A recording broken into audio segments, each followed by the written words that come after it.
যে এই দেশের মালিক কে? এই দেশের মালিক তো জনগণ। এই দেশের কাঠামো, এই দেশের পলিটিক্স, এই দেশের অর্থনীতি কিভাবে চলবে এই বিষয়ে সিদ্ধান্ত নেওয়ার মালিক তো একমাত্র হচ্ছে জনগণ। আজকে যারা সংস্কার করছেন তাদেরকে আমি স্বাগত জানাই। তারা অনেক বড় বড় চাকরি করতেন বিদেশে, অনেক লেখাপড়া করেছেন, ইউনিভার্সিটিতে পড়াতেন, আসছেন, তারা বাংলাদেশের মানুষের জন্য অত্যন্ত সুন্দর সুন্দর চিন্তা করে সামনে নিয়ে এসেছেন। আমরা সেটা প্রপার দেখে আমরা যেটাকে মনে করেছি যে এই দেশের মানুষের সঙ্গে সংগতিপূর্ণ, সেই বিষয়গুলোকে সামনে আনার চেষ্টা করেছি। এরপরে এখন আবার কয়েকদিন আগে সরকারের তরফ থেকে আমাদের কাছে মতামত চাওয়া হয়েছে। আমরা গতকাল রাত্রে সেই মতামত পুরো দিয়ে দিয়েছি। তার প্রবলেমটা কোথায়? প্রবলেমটা হচ্ছে যারা দেখতে নারী তার চরণ পাকা। কথাটা বলতে বাধ্য ওরা, কিছু মনে করবেন না। আমি সাংবাদিকদের ভাইদেরও বলবো, আমরা সামান্য লেখাপড়া করেছি, আপনারা শব্দের মারপ্যাচ করে কোথায় কোন দিকে নিয়ে যেতে চান সেটা বোঝার মতো ক্ষমতা আমাদের আছে।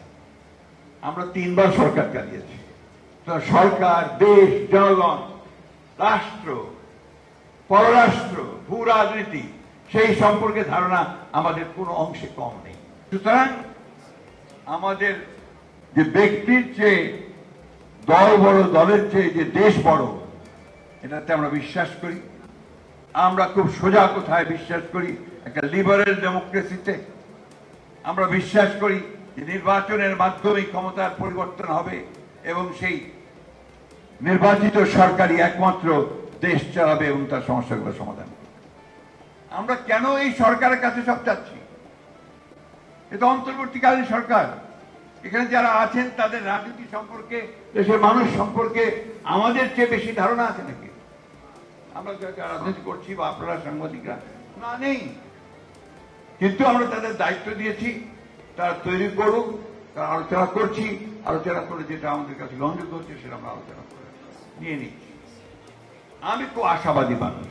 এখানে কে যেন একজন জানতে চেয়েছেন যে নির্বাচন হবে কি হবে না। মান্না হয়, অনেকেই বলেছেন যে হবে না। কেন হবে? নির্বাচন তো এই দেশের মানুষ চায়, নির্বাচনের জন্য মানুষ প্রাণ দিয়েছে তো। কারণ মানুষ একটা নির্বাচিত প্রতিনিধিত্ব চায় পার্লামেন্টের মধ্যে। তো এই জিনিসগুলো নিয়ে আমি মনে করি যে কোনো আপনার সমস্যা নেই। সমস্যা হচ্ছে যে যত দ্রুত সম্ভব আমরা এই কাজগুলো করে আমরা একটা নির্বাচিত সরকারের দিকে যাই, গণতন্ত্রের উত্তরণের পথে যাই।